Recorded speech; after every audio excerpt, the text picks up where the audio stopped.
Bonjour, vous êtes avec Agathe sur Cuisine 3D. Aujourd'hui, je vous présente un projet. On m'a demandé est-ce qu'on peut faire une cuisine avec que un îlot. Donc, défi relevé pour ce petit projet. Donc, on va déjà voir l'emprise au sol. Donc, si vous avez une cuisine ouverte et que vous ne souhaitez pas aller disposer des éléments contre les murs, vous pouvez effectivement concevoir une cuisine en îlot. Pour ça, il va falloir que vous teniez compte d'un impératif, c'est d'avoir au moins. Alors on dit 85 cm sur chaque côté, moi je dis 1,20 m. 1,20 m c'est vraiment l'idéal. Donc là on va avoir 1,20 m, là aussi on a même un peu plus. Et là vous allez voir j'ai fait un coin repas, donc, mais on a quand même 1,20 m. Vous n'êtes pas obligé d'insérer un coin repas dans votre îlot, vous pouvez faire un espace de repas dans la zone numéro 2. Tout ça pour vous dire que sur cette implantation, vous allez devoir avoir une pièce coin cuisine de 16 mètres carrés.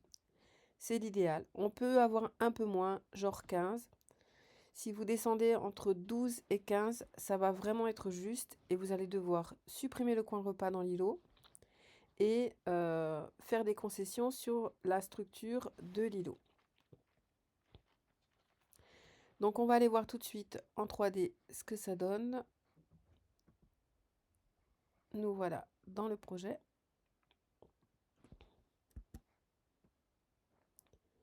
On va faire un petit tour d'horizon.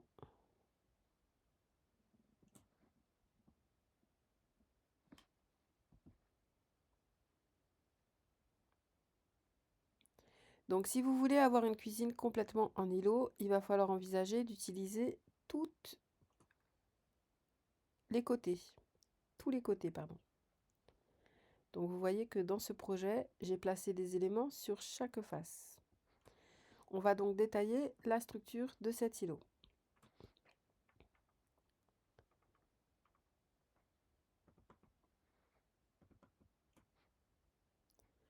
Donc pour commencer, on a un évier double bac avec un tri sélectif. Et puis ici, une zone de rangement pour l'alimentation. Là, on a un frigo sous plan. Ensuite, la zone de cuisson vient se situer ici. Alors, j'aurais pu la mettre dans l'autre sens, effectivement, hein, et associer cette zone et là. Mais en fin de compte, j'avais envie d'associer avec le four et vraiment d'avoir une partie du linéaire qui soit en cuisson. Donc, on change de sens. C'est aussi bien si on a des enfants parce que on peut par exemple fermer cet espace et leur dire non, là, ici, c'est pas une voie de circulation pour toi. Quand tu viens dans la cuisine, tu rentres par ici, tu circules dans cette zone, mais tu ne viens pas de ce côté. C'est la zone, on va dire, dangereuse. Bien entendu, on va devoir dissocier la cuisson four de la plaque de cuisson, puisque là, on est sur une plaque de cuisson avec une hotte intégrée. Je vous rappelle que dans ce type de configuration, vous avez très peu de place sous la plaque, hein. En fait, les tiroirs sont restreints en profondeur pour pouvoir passer un tuyau d'évacuation qui va ressortir l'air par le dessous, en conséquence de quoi on ne peut pas mettre le four. J'ai aussi placé un épicier ici, de manière à avoir tout à portée de main lorsque l'on cuisine. Enfin, sur cette face, vous allez retrouver un congélateur sous plan, un lave-vaisselle et une zone de rangement pour la vaisselle. Donc, l'évier et le lave-vaisselle se font face. Donc, c'est pas difficile en fait d'aller poser la vaisselle d'un côté vers l'autre après le rinçage par exemple. On pourra prévoir d'avoir une zone d'égouttage ou d'avoir une zone imperméable ici pour protéger un peu le plan de travail. En termes d'encombrement, donc, on est sur une surface qui va faire 1,50 m en profondeur et 2,60 m en largeur, hors zone repas. Je vais remettre les façades, voilà. Et sur cette face, donc, j'ai juste inséré un petit meuble sans porte qui peut servir de range-bouteille, d'endroit pour ranger les serviettes de table ou des choses comme ça. Tous les meubles là sont en mélaminé noir et pas blanc. Et puis, en termes de look, on est sur des façades. Donc, je vais vous détailler un petit meuble, comme par exemple celui-ci. Hop. Donc, des façades Huplove, un plan de travail Saljane. On va voir le détail du plan de travail. Voilà, je pense qu'il se marie bien avec les Huplove qui sont beige et qui sont des façades à gorge, qui ressemblent un petit peu au Forbatra, au Voxtorp en fait. Euh, voilà, elles sont chanfreinées avec une poignée aluminium à l'intérieur. Alors, ce sont des façades qui sont un peu plus chères que les autres. C'est vrai que c'est un petit budget, mais en termes de fonctionnalité, de rendu, elles sont vraiment très sympas. Bien entendu, on a prévu des panneaux de finition sur chaque côté pour avoir un effet fini de partout. Et donc, ce coin repas, ici, donc j'ai juste décroché une partie du plan de travail et inséré 4 places assises avec des fauteuils. D'ailleurs, ceux-là sont très chouettes. Des Tobias, chaises transparentes.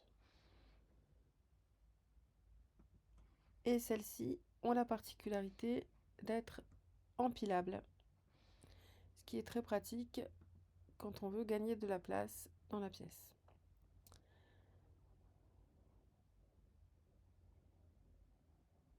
Voilà pour le projet.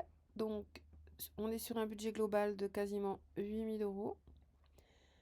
En comptant l'électroménager, donc je vous rappelle qu'on a une plaque avec hotte, un four de bonne qualité, un frigo, un congélateur et bien entendu l'évier et la robinetterie, mais qui rentrent dans l'immobilier et aménagement.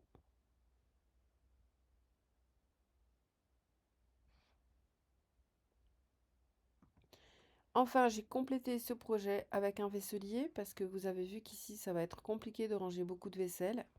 Donc, on pourra mettre éventuellement les assiettes et les meubles qui servent couramment à mettre la table dans cette partie-là, pardon, ici à côté du lave-vaisselle. Mais tout ce qui est verre, casserole, etc., on n'a pas vraiment la place de les mettre. Donc, je suis allée créer ce meuble personnalisé sur la base d'un caisson noir. C'est un meuble en 37 de profondeur, donc faible profondeur. J'ai remplacé les étagères par des étagères en verre, bien entendu. Et j'ai placé des tiroirs sur les parties inférieures. Donc, je vais essayer de m'approcher un peu plus. Voilà.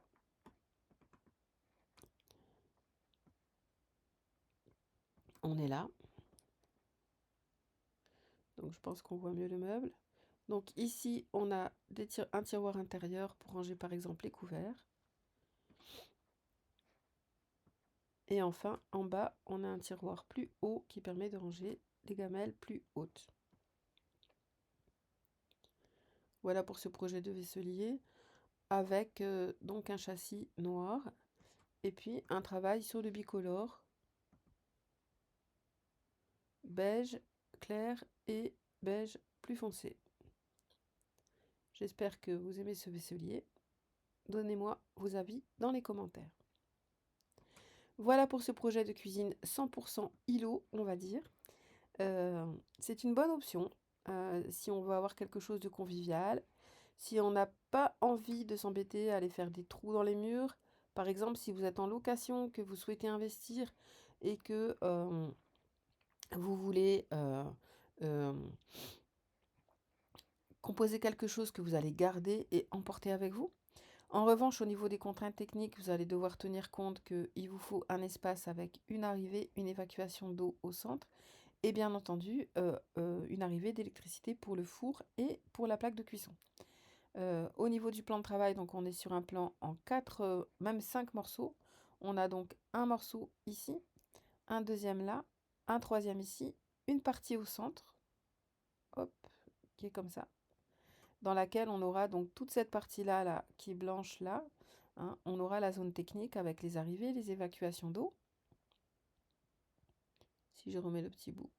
Alors, hop, comme il a recréé un petit morceau quand j'ai soulevé l'autre, ça marche. Et enfin, cette partie qui est un plan de travail, mais qui aurait pu aussi être une table. On aurait pu accoler une table ou on aurait pu mettre une table dans cet espace et se priver de cette partie. C'est pas du tout un problème. Voilà, au niveau de la conception, on a respecté l'obligation d'avoir quand même un espace de part et d'autre de la table de cuisson, même si on n'est pas à 50 centimètres là. C'est vrai qu'on dit que idéalement il faut 50 centimètres d'un côté et de l'autre, mais c'est pas une obligation non plus. Et je voulais pas mettre la plaque de cuisson en vis-à-vis avec la zone de lavage. Je trouvais que c'était bien d'avoir euh, le l'alimentaire, le frigo à proximité et de pouvoir passer facilement sur ces trois postes, hein. Le triangle d'activité, il est là.